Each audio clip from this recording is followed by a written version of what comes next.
Along a small stretch of State Road 60 sits a special place in Black history.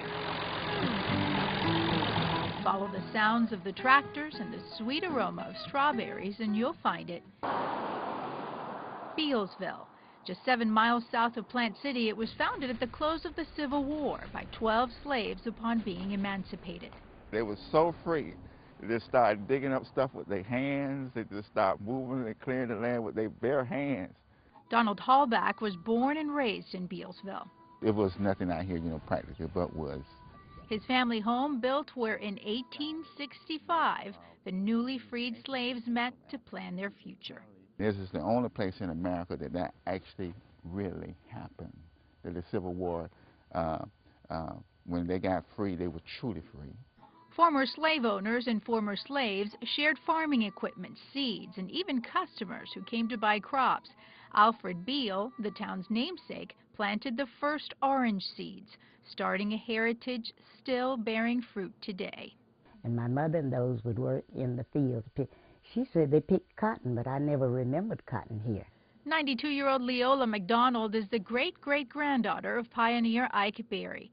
The oral history of white and black families working together here passed on from one generation to another. At first they used to tell us, but we didn't pay any attention. But as you grow older, you begin to think the value of it. It meant something to you. These are some of the pictures that I have tried to reserve, and I cherish them quite a bit. These days, the retired school teacher collects as many old photos and documents as she can to teach folks about the town's history, a fitting job for the oldest surviving teacher of Bealsville's founding school. The community center sits on what used to be the town's very first school, the Glover School, built in 1873. And more than 200 years later, the original schoolhouse of 3 rooms still stands. The school and Pine Hill Cemetery among the few original landmarks that remain. And while it's true the town has changed all around the graves of its founders, their spirit of reconciliation has not been forgotten.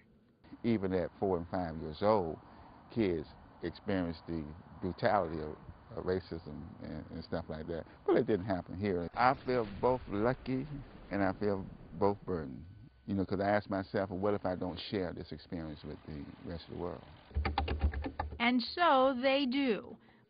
With the internet, with public speaking, with love. With this Black History Month special report, I'm Lisa Campos, ABC Action News.